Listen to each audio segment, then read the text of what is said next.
Billionaire arrived home and finds his father cleaning his wife's shoes. The front door closed softly behind him, the sound barely noticeable at a house this large. The billionaire had returned earlier than planned. The deal downtown had wrapped up fast, signatures signed, congratulations exchanged. Numbers that could change thousands of lives agreed upon in less than an hour. He loosened his tie as he stepped onto the marble floor. Then he stopped. Something felt wrong, not messy.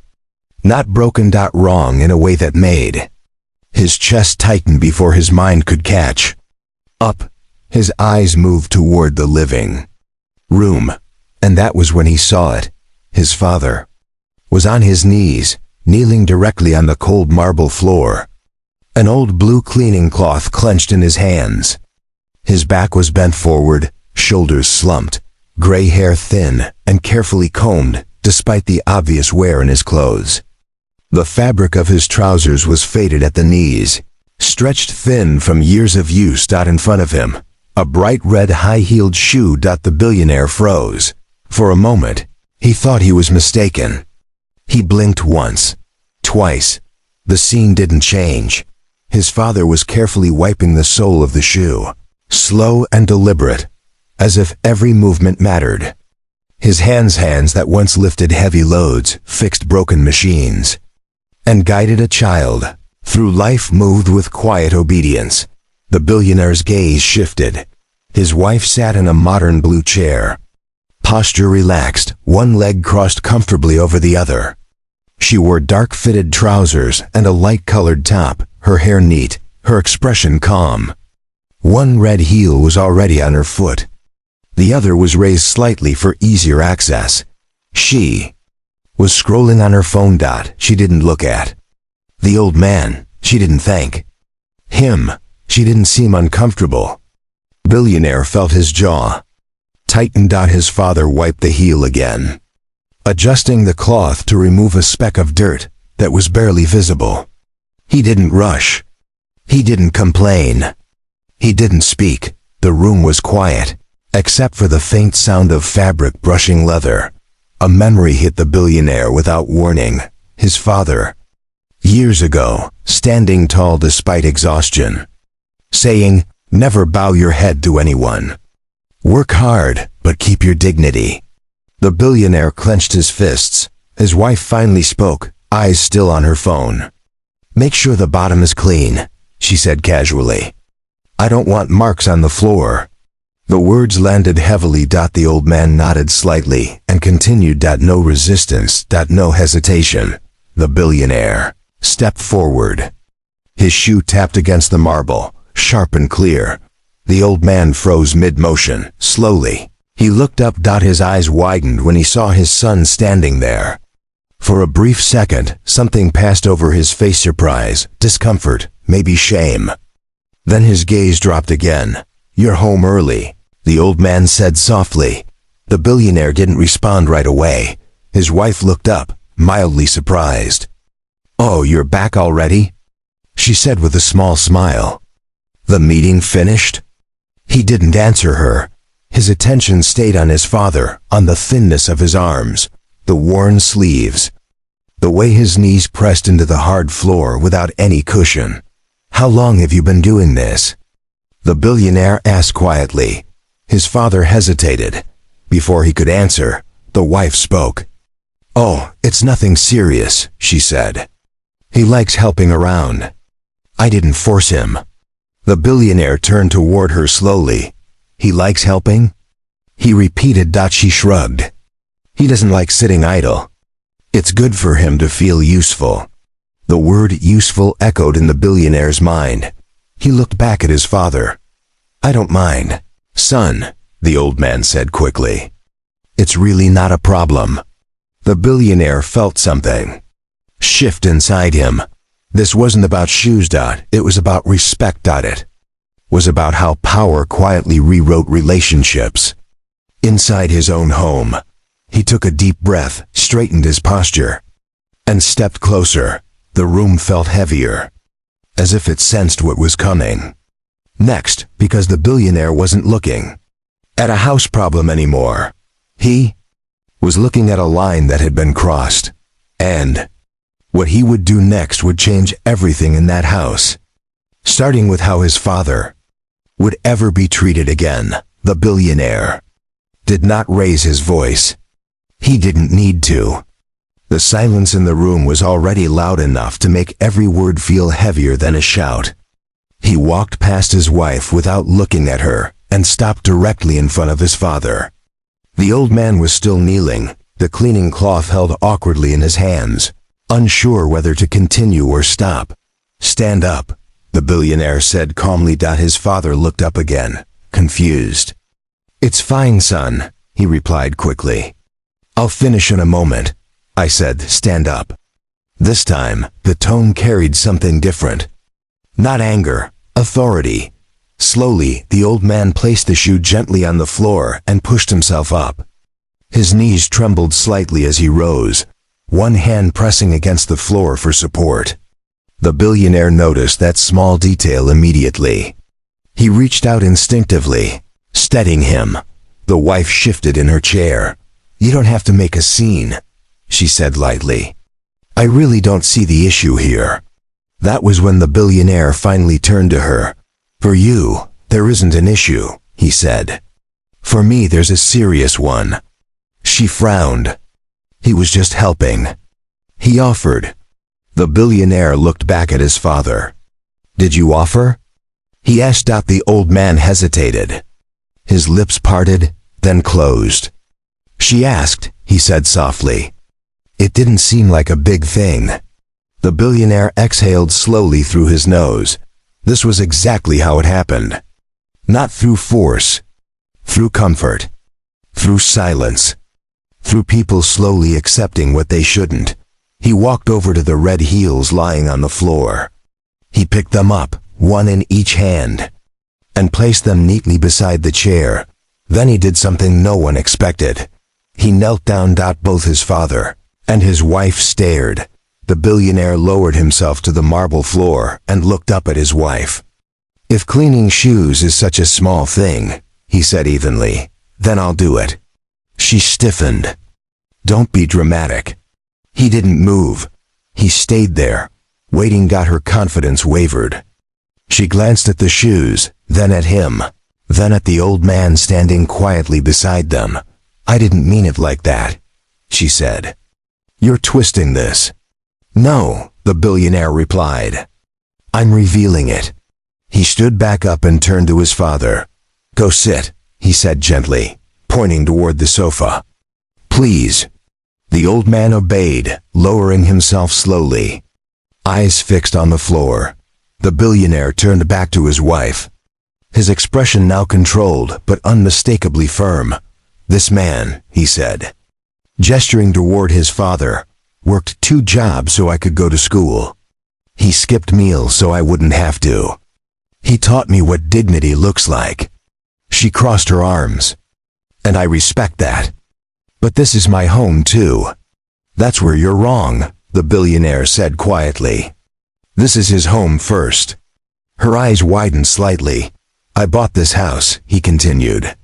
"But he built the man who bought it." The room felt colder. The billionaire walked to the side table and picked up a framed photograph, an old picture of him as a child, sitting on his father's shoulders. Both of them smiling, clothes worn but faces full of pride. He held it up. "This is who he is," he said. "Not a servant. Not help. Not someone you give instructions to." She shook her head, defensive now. "You're overreacting. You always do this, turn small things into lectures." He placed the frame back down carefully. "Small things reveal big truths," he replied. Then he did something that stunned her even more. He pulled out his phone. "I've been thinking for a long time," he said, "about what kind of man I want to be inside my own home." He looked at her directly. "And what kind of people I want around my family." Her voice tightened. "What are you saying?" "I'm saying," he replied slowly, "that respect is not negotiable here." The old man watched silently, hands folded in his lap, unsure whether he should intervene. The billionaire turned to him again. "Dad," he said, his voice softer now, "I promised myself a long time ago that if I ever had power, I'd use it to protect you. I failed today." The old man shook his head. "You didn't fail, son." "Yes," the billionaire said. "I did. But I won't again." He straightened, every inch the man who controlled boardrooms and billion-dollar decisions. "From this moment on," he said, looking back at his wife, "no one in this house gives orders to my father, ever." She stood up abruptly. "So what? I'm supposed to apologize for asking for help?" "No," he replied. "You're supposed to understand why it was wrong." She looked away, jaw clenched. The billionaire picked up the cleaning cloth from the floor and folded it neatly. Placing it on the table, "This ends now," he said. What she didn't realize, what no one realized yet, was that this moment wasn't just a confrontation. It was a turning point, because the billionaire had already decided something far bigger than an argument, and in the next part, he would take an action that would permanently redefine power, respect, and loyalty inside that house, an action no amount of wealth could ever undo. The house did not return to normal after that moment. It couldn't. The billionaire walked away from the living room without another word. But his steps were steady, deliberate, as if every movement carried a decision already made. His wife remained standing near the chair, arms crossed, lips pressed tight. His father sat quietly on the sofa, eyes lowered, as though he were afraid even now to take up too much space. Minutes passed. Then the billionaire returned. But this time, he wasn't alone. "From today," the billionaire said calmly, "some things change." The manager straightened. "Yes, sir." The billionaire turned toward his father first. "Dad," he said, "I want you to hear this clearly." The old man looked up. "You are not a guest here," the billionaire continued. "You are not help. You are not someone who keeps busy to justify your presence." He paused. "This house runs around you, not the other way around." The old man swallowed hard. His hands trembled slightly as they rested on his knees. "I never wanted to be a burden," he said quietly. The billionaire shook his head. "You were never a burden. You were a foundation." The wife shifted uncomfortably. "This is getting excessive," she said. "You're humiliating me in front of staff now." The billionaire turned to her, his expression unreadable. "No," he said. "What's excessive is thinking kindness means obedience."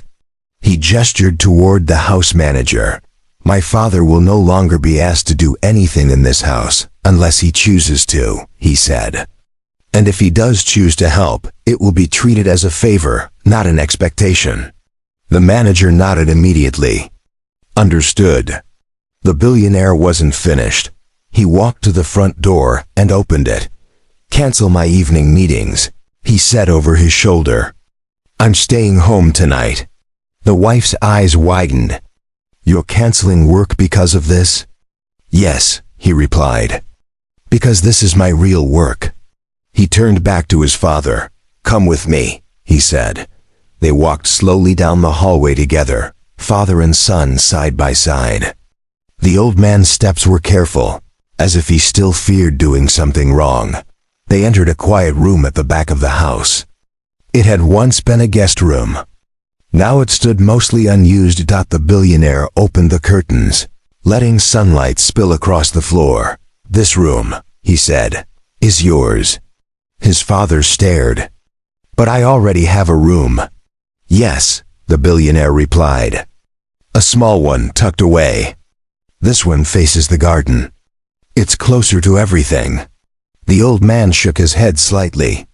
"I don't need." "I do," the billionaire interrupted gently. "I need you to stop shrinking yourself." He placed a hand on his father's shoulder. "For years," he continued, "you taught me to stand tall even when I had nothing. Don't teach me now that success means forgetting who deserves respect." The old man's eyes glistened, but he looked away quickly. Outside the room, the wife waited, listening, When they returned to the living room, the billionaire addressed her again, this time without anger, but without softness either. "You grew up comfortable," he said. "That's not a crime." She nodded cautiously. "But comfort can blur lines," he continued. "It can make people forget that not everything in their reach is theirs to command." She opened her mouth to speak, then stopped. "You didn't see what I saw," the billionaire said. "A man who gave up everything, kneeling on a floor he paid for with his youth." She looked at the red shoes still resting neatly beside the chair. "I didn't think," she began. "That's the problem," he said. "You didn't." Silence stretched between them. Finally she spoke again. "So what now?"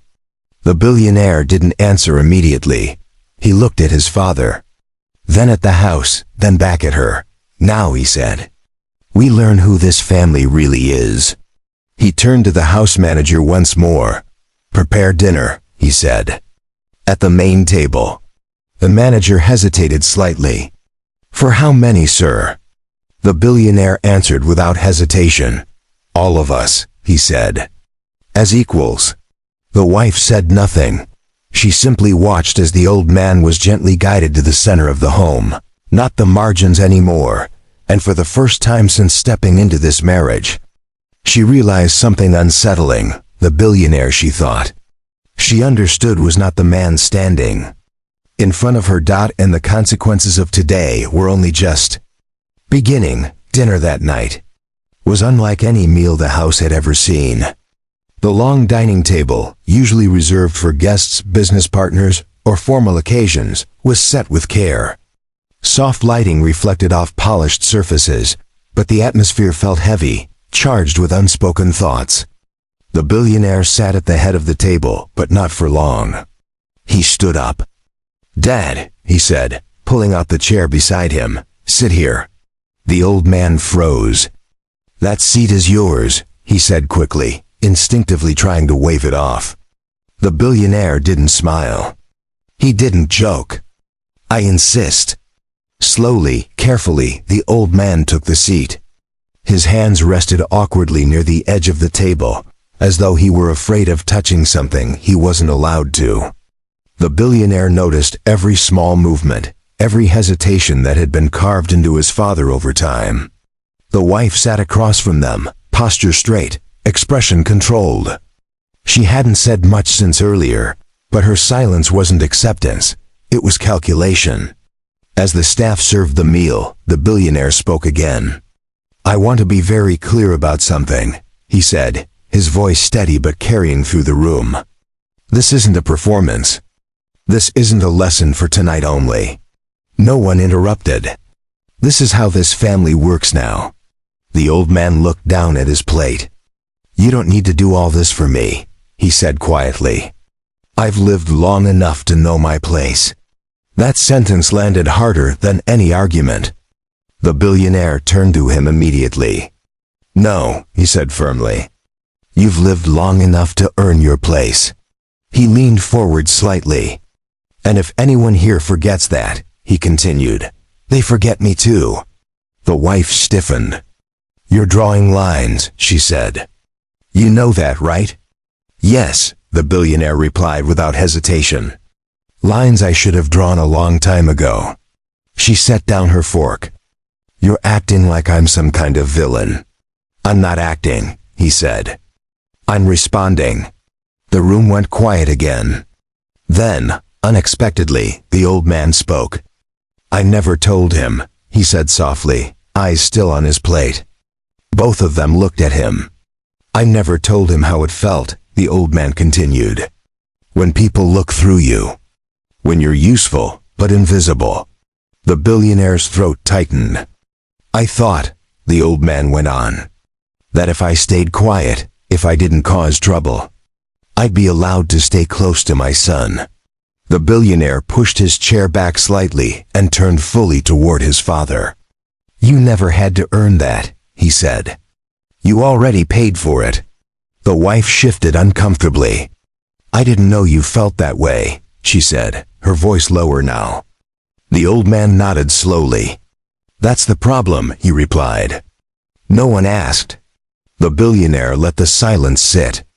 Then he did something that stunned her again. He reached across the table and placed his hand over his father's.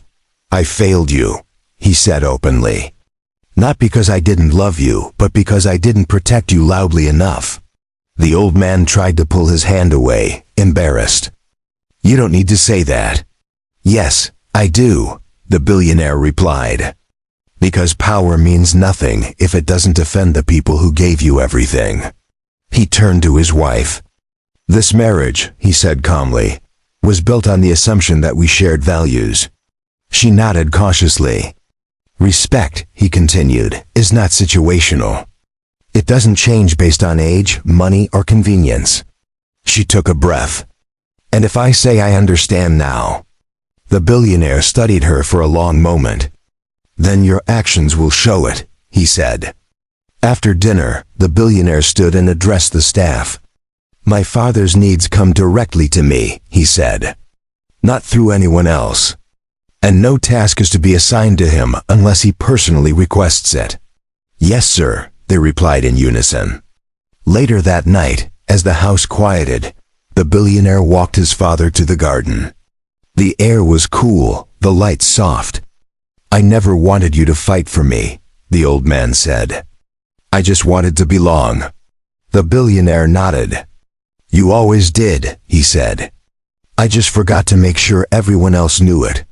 Inside the house, the wife watched from the doorway. For the first time, she understood something clearly and uncomfortably. This wasn't about shoes. This was about who held power and who the billionaire was willing to stand against to protect the man who raised him. And the next step he would take wouldn't just change the atmosphere of the house. It would redefine the future of their entire family. The next morning arrived quietly. But nothing in that house was quiet anymore. Sunlight streamed through the tall windows, touching the polished floors and expensive furniture. Yet the atmosphere felt different, less rigid, more uncertain. Change had entered the house, and everyone felt it, even if no one spoke about it. The billionaire woke early. He sat alone in his study, staring at documents on his desk without really seeing them. For the first time in years, his thoughts weren't about markets, mergers, or numbers on a screen. They were about something far more personal. Regret, not the loud kind. The quiet kind that settles deep and refuses to leave. He thought about all the small moments he had ignored. The times his father chose the corner seat. The way he always waited for permission.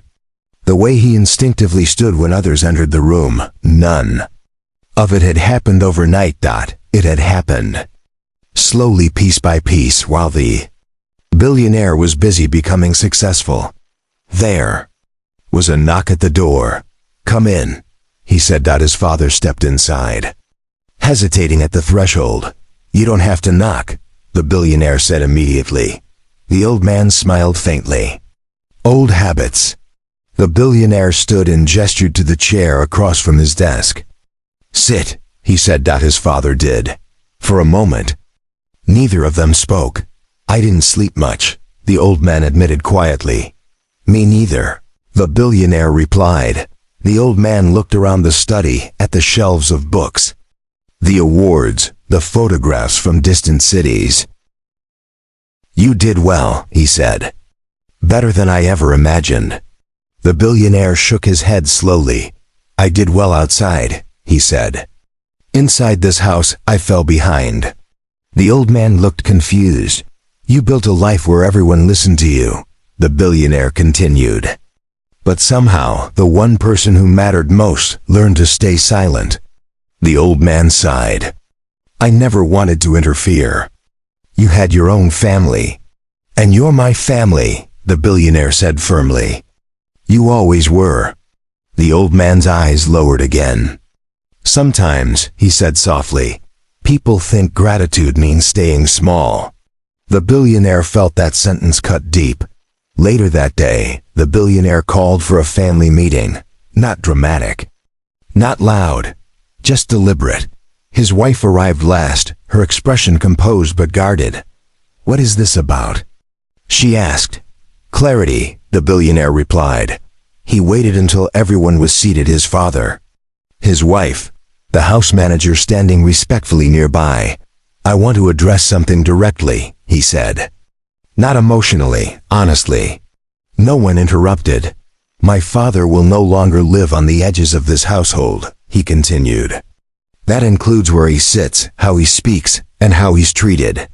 The wife inhaled slowly. "I've already said I understand." "Understanding isn't agreement," he replied. "An agreement isn't change."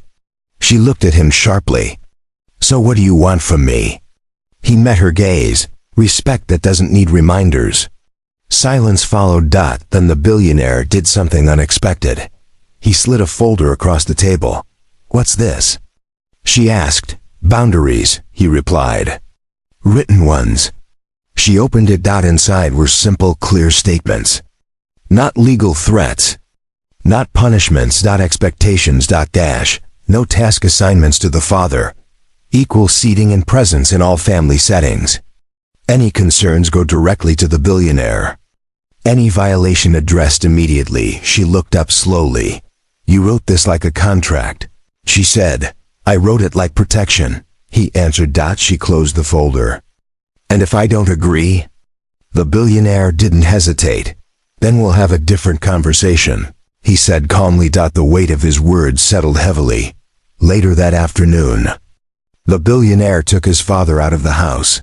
They drove without speaking for a while. The city passing by outside the window. "Where are we going?" the old man finally asked. "Somewhere overdue," the billionaire replied. They arrived at a small, quiet place on the edge of town, a modest building with a sign that read, "Community Learning Center." The old man looked confused. "I donated to rebuild this place years ago," the billionaire said. "But I never told you why." They walked inside. Children were studying. Adults were learning new skills. People who had been overlooked were being seen. "You taught me that dignity comes from purpose," the billionaire said. "I forgot that purpose doesn't disappear with age." The old man's eyes widened as he listened. "I want you here," the billionaire said. "Not to work for free. Not to serve. But to guide. To teach." The old man shook his head, overwhelmed. "I don't know if I can." "You can," the billionaire replied. "Because you already taught one student well." The old man looked at him. Understanding dawning slowly, for the first time in years. He smiled without hesitation. Back at the house that evening, the wife watched them return. Something had shifted again, this time. It wasn't just authority. It was permanence. And she realized that the billionaire's actions were temporary anger or emotional reaction. They were structure. And once structure changes, nothing ever truly goes back to the way it was before. What would happen next wouldn't be loud, but it would be final. The final transformation of the house did not happen overnight. It unfolded slowly, deliberately, the way real change always does, quiet enough to be missed by outsiders, yet powerful enough to permanently alter every relationship within those walls. The billionaire began noticing things he had ignored for years. The way his father now walked through the house without hesitation. The way he paused in rooms not because he felt unsure, but because he was thinking. The way his presence no longer required permission.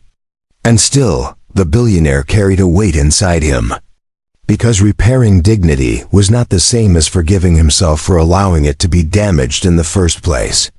One evening, the billionaire returned home later than usual. The house was calm. Lights were dimmed. The staff had already retired to their quarters. He expected his father to be resting. Instead, he found him in the study. Not standing. Not waiting. Sitting at the desk. The billionaire stopped at the doorway, surprised. His father was reading an old notebook, one the billionaire recognized instantly. It was filled with handwritten notes, numbers, small sketches, ideas scribbled in the margins. "You kept this?" the billionaire asked softly. The old man looked up, a gentle smile forming. "I kept everything," he said. I never knew what might be useful someday. The billionaire stepped inside and sat across from him. I didn't protect you soon enough, he said quietly. No matter what I fix now, that part won't change. The old man closed the notebook and folded his hands. Do you know why I never complained? He asked.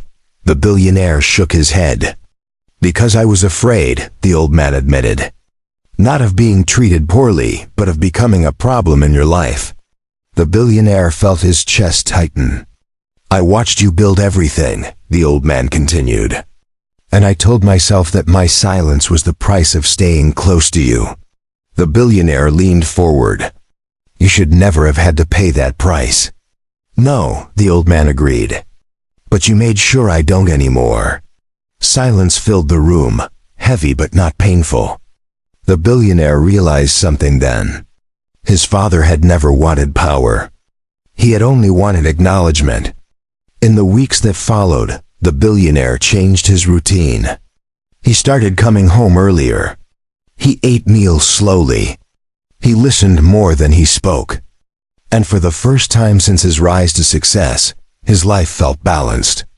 Not because everything was perfect, but because nothing important was being ignored anymore. The house adjusted as well. Staff no longer whispered around the old man.